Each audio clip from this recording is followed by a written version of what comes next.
오늘은 시편 51편 보도록 하겠습니다. 시편 51편. 자, 오늘은 이 시편 51편은 다윗의 회개에 대한 얘기입니다. 회개. 자, 오늘 참 이 목사가 설교하기에 거북한 것이 회개하라고 하는 겁니다.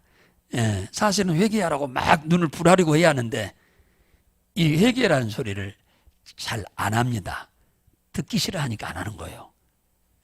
그러면 하나님이, 성령이 엄청 싫어하거든요. 듣기 싫어도 해야 하는 거거든요. 그러면 회개시킬 사람은 하나님이 시켜서 복을 줘.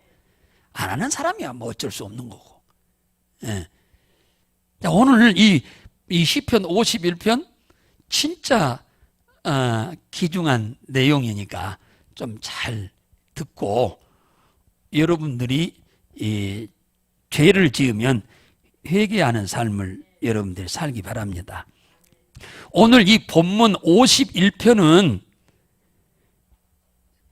무슨 내용에 의해서 기록됐냐면 다윗이 점심을 먹고 낮잠을 자고 저녁 때 자기 궁궐 옥상으로 올라와 가지고 마침 암몬과 지금 이스라엘이 전쟁을 하고 있습니다.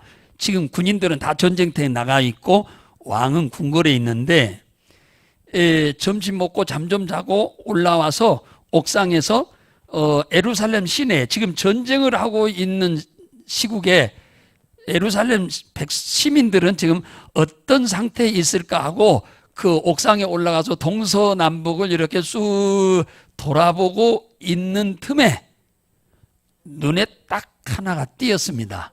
그게 궁궐에서 그렇게 멀지 않는 가까운 곳에서 한 여인이 대낮에 목욕을 하고 있는 거예요.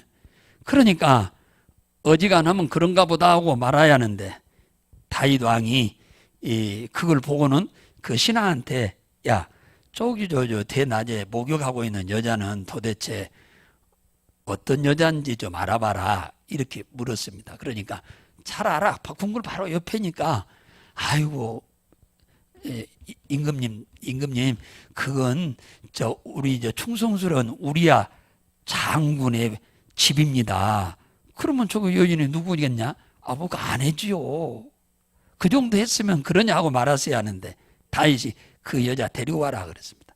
그러니까 왕명인지라 데리고 오라고 그랬어요. 뭐 때문에 데리고 오려고? 전쟁터에 나간 남편이니까 위로도 해주고 뭐 돈이라도 한 주먹 쥐어주려고 오라고 했는가 하고 신하는 가서, 신이 나가지고 가서 데리고 왔는데 그 임금이 그 우리아의 아내 밧세바를 성폭행을 했습니다. 요즘 말로 말하면 성폭행이. 그때는 죄가 안 돼. 임금이 그런 죄를 범하는 것은 크게 큰 죄가 안 되는 거예요. 원래 이스라엘의 왕을 세워달라고 이스라엘 백성들이 얘기를 할 때 그런 일이 있을 것이라고 백성들한테 얘기를 했어요, 하나님이. 그래도 너희들 임금 세우겠냐? 그러니까 예, 좋습니다 그랬어요. 그랬는데 얼마 지났는데 소식이 왔어. 무슨 소식이? 임신했다는 소식이 들린 겁니다. 이거 큰 문제가 된 거예요. 왜? 전쟁터에 가서 목숨 걸고 싸우는 장수의 아내가 집에 아버지도 아는 지가 수개월이 됐는데 임신했다고 하면 이건 부정한 일을 행한 것이 당연한 거 아니에요. 남편이 봤을 때 정상적이지 않잖아요. 그러면은 추궁할 거 아닙니까? 그러면 추궁하면 당연히 그 얘기를 하겠지요.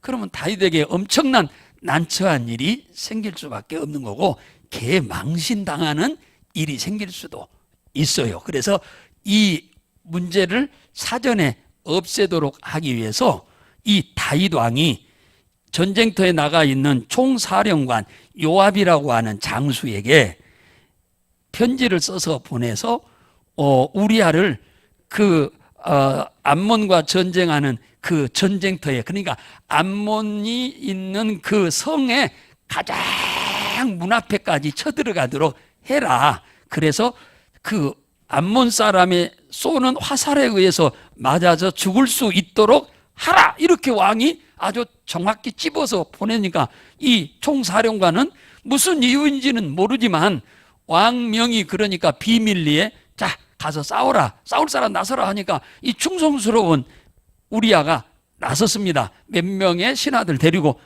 나가서 싸우다가 화살에 맞아서 싹 죽었어요. 장례를 치르고 난 다음에 그 아내 밧세바를 왕이 데려옵니다. 그 자기 아내로 삼아요. 어떻게 보면은 이게 큰 죄지요. 이건 10계명에 의하면 7계명을 범하는 죄고 또 뭡니까? 살인하지 말라고 하는 죄까지 두 가지 죄를 범하는 것입니다. 그런데 이것은 아무도 몰랐어. 심부름 다니는 신하 외에는 아무도 몰랐습니다. 근데 이걸 누가 알았느냐? 졸지도 않고 주무시지도 않는 하나님이 이걸 눈 새파랗게 뜨고 보고 계셔서 알고 있습니다. 그런데 죄를 범하고 점점 그 죄를 은폐하기 위해서 더 가중 처벌 받을 죄를 짓고 있는 것을 하나님이 그냥 두어서는 안 돼서 이 다윗을 죽이려고 하나님이 마음을 먹은 겁니다. 이 다윗을 죽여버리려고 한 거야, 하나님이. 그래서 죽이려고 했는데, 그래서 누구를 보내냐? 선지자, 갓이라고 하는 선지자를 보내서 그 다윗의 죄를 지적하고 죄를 추궁합니다. 그러니까 그 많은 사람이 있는 데서 다윗이 무릎을 꿇고 회개를 합니다. 하나님 앞에. 그러니까 하나님이 그 죄를 용서를 해주되 뭐라고 하느냐? 사무엘하 12장 13절에 보면은 뭐라고 하느냐? 12장 9절 쭉 보면 다윗의 집에 하나님의 칼이 떠나지 않게 될 거다. 그래서 다윗의 집에 하나님의 칼이 뭐요? 심판이야, 심판. 죽이는 거니까 이 집에서 다윗 네 집에서 칼이 떠나지 않을 거다. 그러자 다윗이 그 소리를 듣고 충격을 먹은 겁니다. 그러면 죽이겠다는 거 아닙니까? 그러니까 무릎을 꿇고 회개를 하니까 하나님이 용서를 해 주었습니다. 그로 인하여 쓰여진 것이 오늘 이 사건이에요. 그 앞 배경은 지금 내가 얘기한 것은 기록이 여기 안 돼 있어. 어디에 돼 있냐? 사무엘상에 기록이 돼 있어. 12장에. 기록이 돼 있는 거. 오늘 이 본문에는 그 뒤에 죄를 범한 다윗이 이 죄 문제 해결을 위해서 어떤 방법을 취했는가를 기록하고 있는 거예요. 그 엄청난 죄를 지은 죄를 없애는 방법을 지금 여기 기록해 놓은 거예요. 그러니까 오늘 우리는 이걸 잘 알아야 돼요. 하나님이 죽이려고 할 수밖에 없는 죄요. 근데 다윗이 여기서 살아나요. 하나님은 죽이려고 작정했는데 살아나. 어떻게 해서 살아났느냐 그 말이에요. 하나님은 죽이려고 하는데. 첫째로 다윗은 자신의 죄를 인정합니다. 선지자 갓이 와가지고 죄를 지적할 때 임금이니까 네가 언제 봤냐? 이거 헛소리 한다. 얘봐라, 잡아다 감옥에다 가둬버려라. 이래도 되거든요. 그래서 입에다 반창 꼭 붙여버려라. 이럴 수도 있어요. 임금이니까. 그런데 다윗은 그대로 자기 죄를 인정하는 거예요. 아무도 못 봤지만 하나님이 알고 계신다고 하는 걸 인정하는 거예요. 그래서 오늘 3절에 보니까 대저 나는 내 죄가를 아오니 내 죄가 항상 내 앞에 있나이다. 내가 지은 죄를, 지금까지는 다윗이 지은 죄를 죄라고 생각 안 하고 왕이라고 하는 그 권세를 가지고 지금 휘둘렀는데 이제 이 선지자 갓이 하는 말을 듣고 보니 내가 죄인 중에 괴수라고 하는 것을 깨닫게 됐다 그 말이에요. 이제 알게 됐다 그 말이에요. 알게 되면 해답이 나오는 거예요. 이렇게 얘기하는데도 못 깨달으면은 해결이 안 되는 거예요. 5절에 보니까 내가 죄악 중에 출생하였음이여 모친이 죄 중에 나를 잉태하였나이다. 이 말은 무슨 말이야? 원죄를 가지고 태어났다 그 말이야. 아담과 하와의 원죄를 가지고 나는 태어난 죄인이다 그 말이야. 와, 이 다윗이 그 정도로 똑똑해요. 이때 당시에 아담과 하와의 원죄로 인해서 자신도 죄인이었다고 하는 것을 인정하는 거예요. 그러니까 다윗이 얼마나 잘 배웠는지 몰라. 4절에 보니까 내가 주께 범죄하였고 주의 목전에 4절에 보니까 뭐라 해서 악을 행하였나이다. 내가 하나님의 눈앞에서 죄를 범했다 이 말이요. 내가 하나님이 두 눈 뜨고 계시는 그 앞에서 내가 죄를 범한 악행을 행했다. 회개의 첫걸음은 뭐냐? 내가 지은 죄를 인정하고 고백하는 거예요. 이것이 회개의 첫걸음이에요. 내가 지은 죄에 대해서 인정도 안 하고 뭡니까? 고백도 안 한다면 이것은 죄 문제를 해결할 길이 없어요. 숨기려고 하면 그는 망해. 사람 앞에는 숨길 수 있어요. 그러나 하나님 앞에는 절대 숨길 수가 없습니다.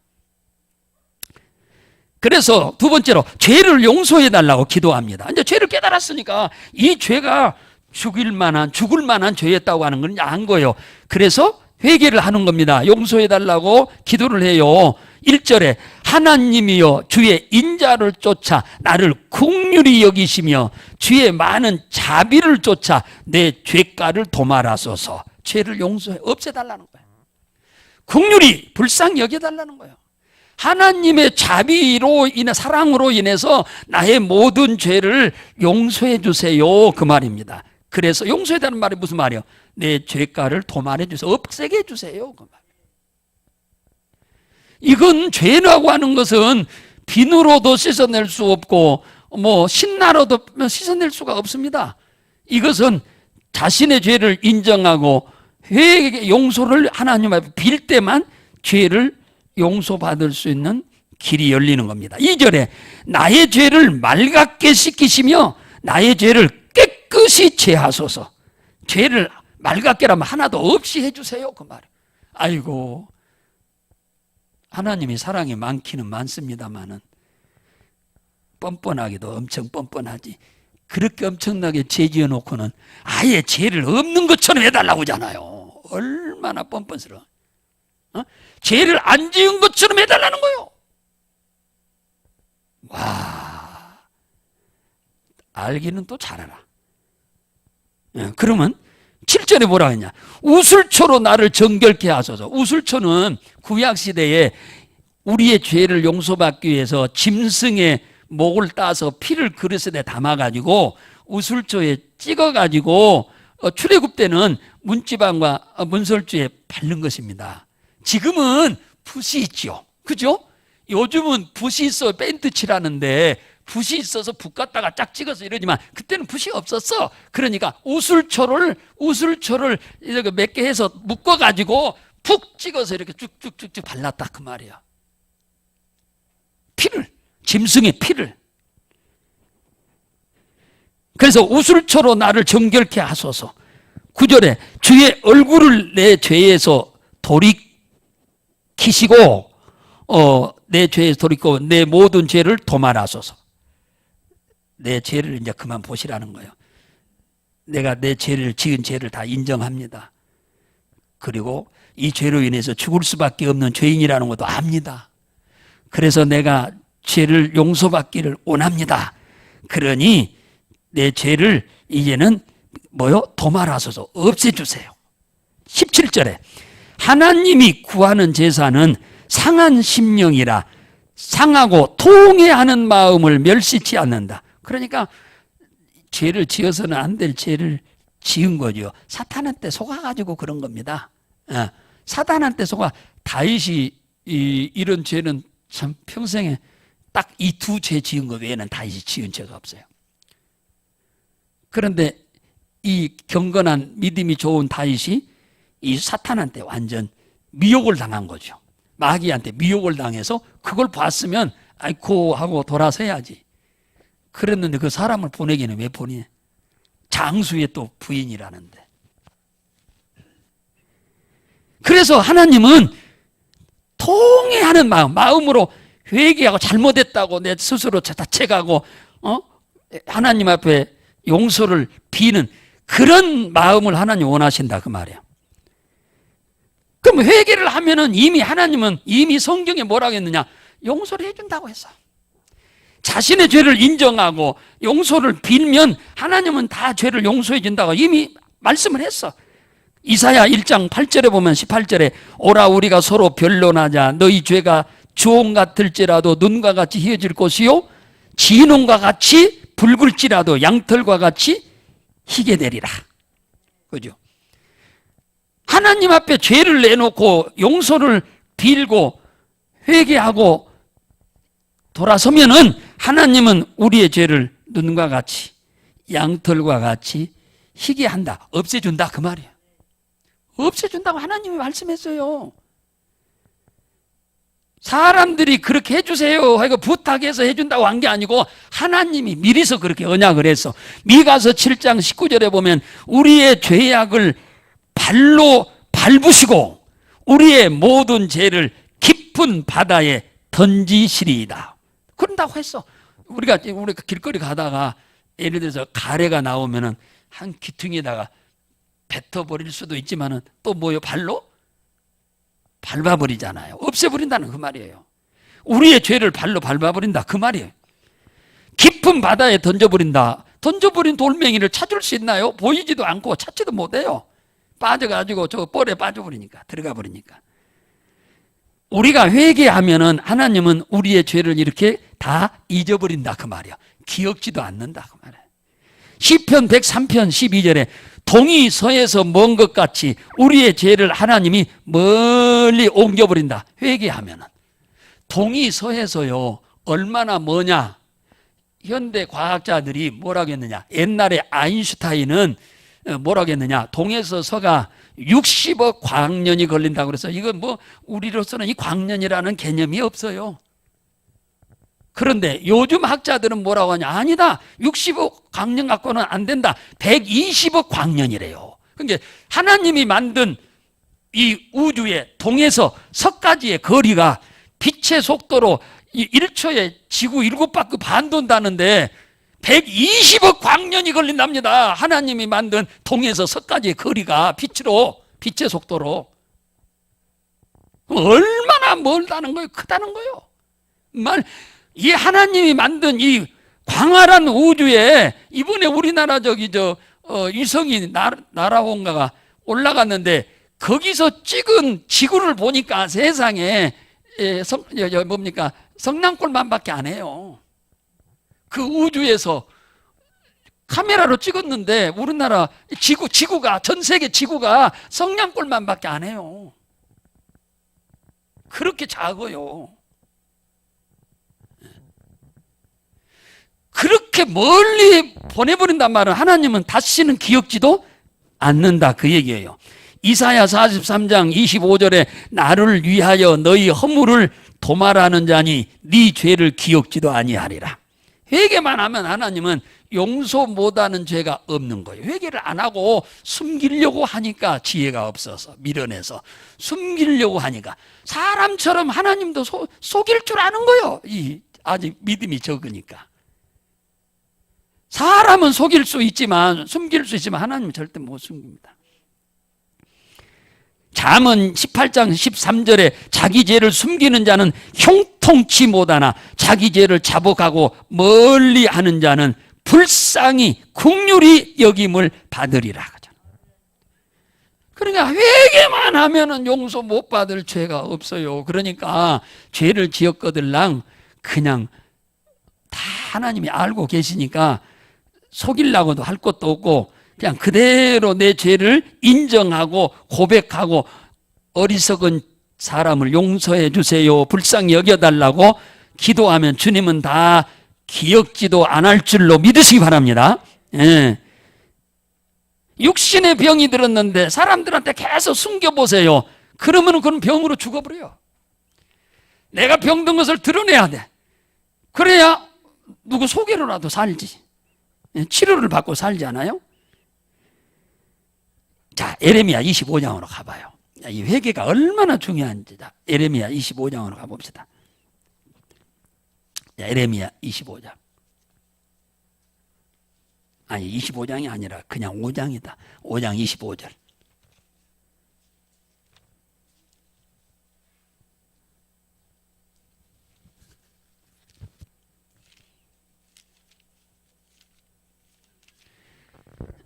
자, 25절 한 절만 있습니다. 시작.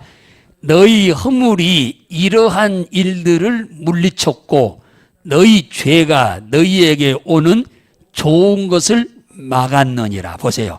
죄는 하나님으로부터 끝없이 내려오는 은혜와 자비와 긍휼을 차단해 버려요.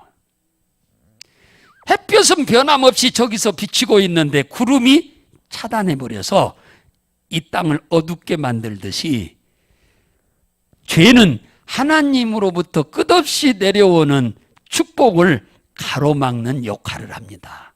예, 가로막는 역할을 하는 거예요. 너희에게 이 죄가 좋은 것이 오는 것을 막아버렸다 그러잖아요. 쉽게 말하면 저수지가 있는데 수문을 막아보세요. 저수지에 물이 가득 찼는데 수문을 딱 막아버리고 열지 않으면 그 밑에 있는 농사는 다 말라서 죽어버립니다.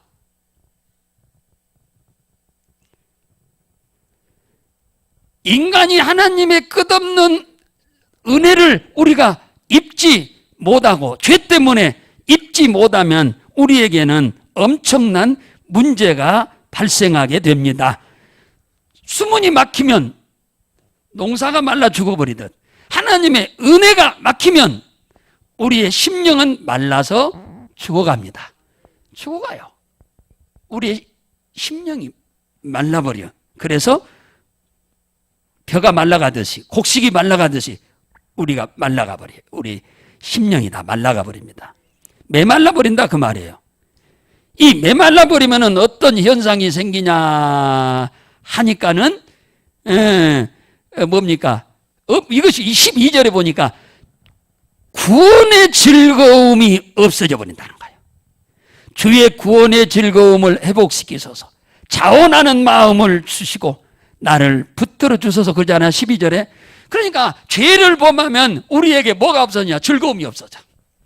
즐거움이 없어지는 거야.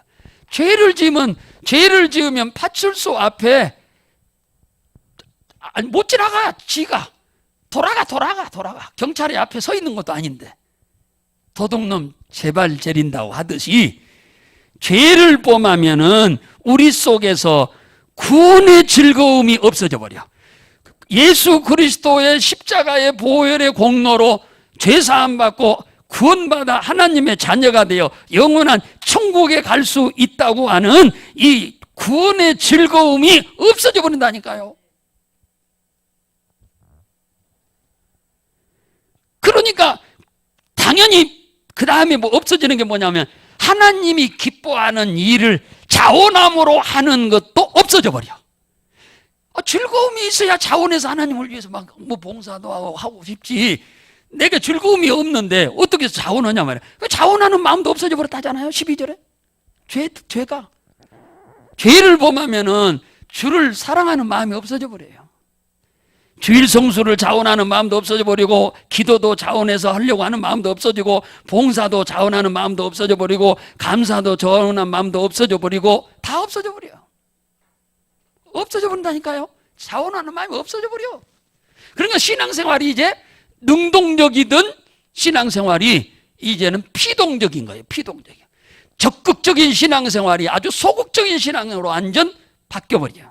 신앙생활이 서서히 예배드리는 것도 적어지고 기도하는 것도 적어지고 교회 오는 것도 서서히 적어지는 거예요. 이 죄 문제 해결 안 하면 나중에는 안 보여. 안 보이는 거예요. 자원하는 마음이 없어져 버려요. 신앙생활은 누구 강요로 하는 게 아니잖아요. 성령이 내 안에 즐거움을 주시고 감사를 주시고 또 소망을 갖고 봉사를 하는 거예요. 그런데 죄를 지으면 즐거움이 없어지는 동시에 자원하는 마음도 싹 없어져 버려요. 주를 위해서 자원하는 마음이 없어져 버려. 자원해서 헌신하고 자원해서 감사하고 자원해서 하는 것이 싹 없어져 버려요. 무서운 겁니다. 죄가. 이 죄 문제 해결 안 하면 큰일 나는 거예요. 그러니까. 예, 그리고 뭐요? 그래서 뭡니까? 그 10절에 뭐라고 했느냐? 주여 내 속에 정한 마음을 창조하시고 내 안에 정직한 영을 새롭게 하소서. 창조한단 말이나 새롭게 한다는 말이나 같은 말입니다. 새로 만들어 주옵소서 그 얘기입니다.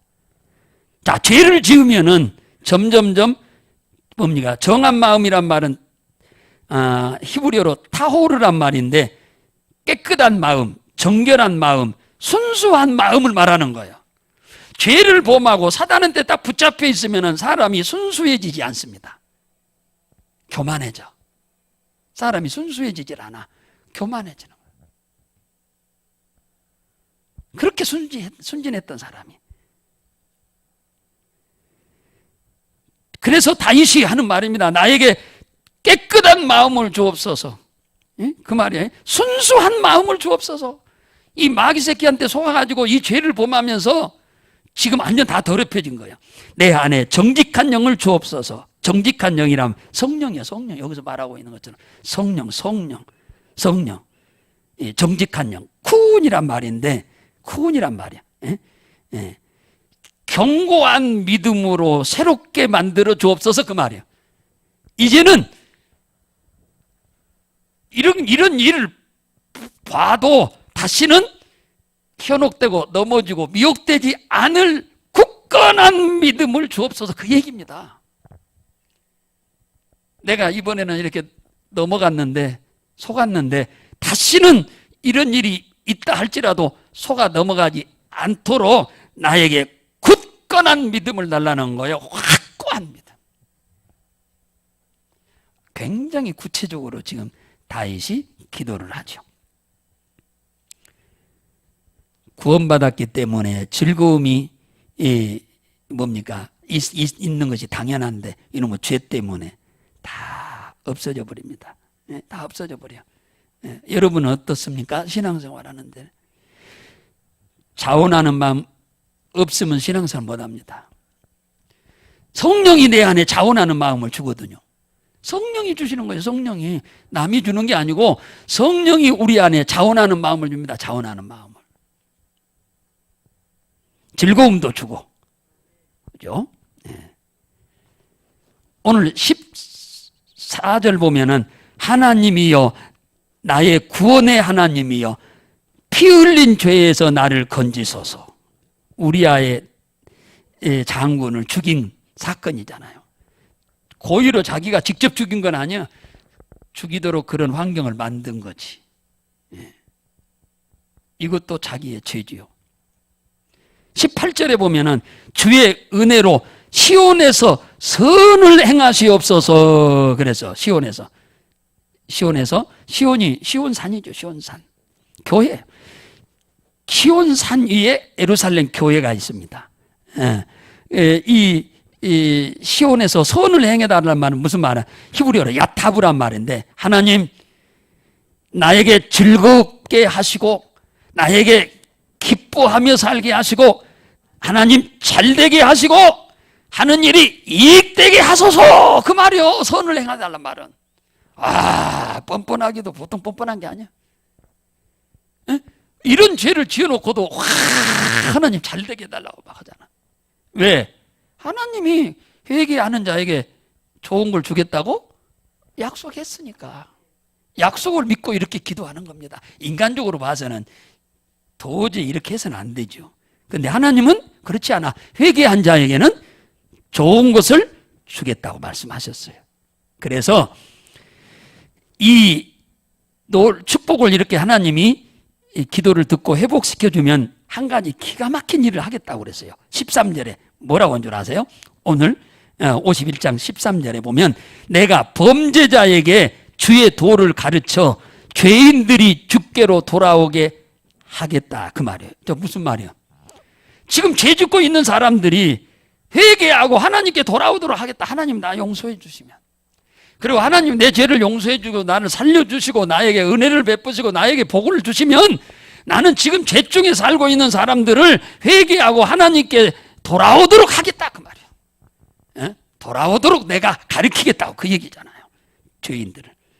쉽게 말하면 하나님 믿게 하겠다. 불신자 하나님 믿게 하겠다.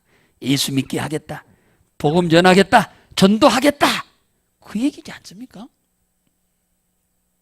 사랑하는 성도 여러분, 다윗이 그 엄청난 죄를 짓고 그 뒤에 다윗이 어떻게 해서 죄를 용서받았는지에 대한 후속 얘기가 사무엘은 안 나옵니다. 근데 시편에 딱 기록해놨어. 너무너무 감사하게. 죽어야 할 다윗이 살게 되고, 사는 정도가 아니고 엄청난 복을 받을 수 있는 삶으로 다시 회복하게 되는 그런 놀라운 사건이 오늘 기록되어 있는데, 자기 죄를 인정하고 고백하고 용서를 빌고 간구하면 하나님이 다시 회복시켜 줄 줄로 믿으시기 바랍니다. 할렐루야. 절대로 죄를 숨기려고 하지 마세요. 하나님 앞에 지은 죄 있으면 그대로 내놓고 용서를 비세요. 그러면 주님이 죄 문제 해결하면서 우리에게 끊임없이 때를 따라 돕는 은혜가 우리에게 임하도록, 나도, 내 가정도, 내 가족도, 내 소유도, 내 산업에도 임하도록 주님이 축복할 줄로 믿습니다.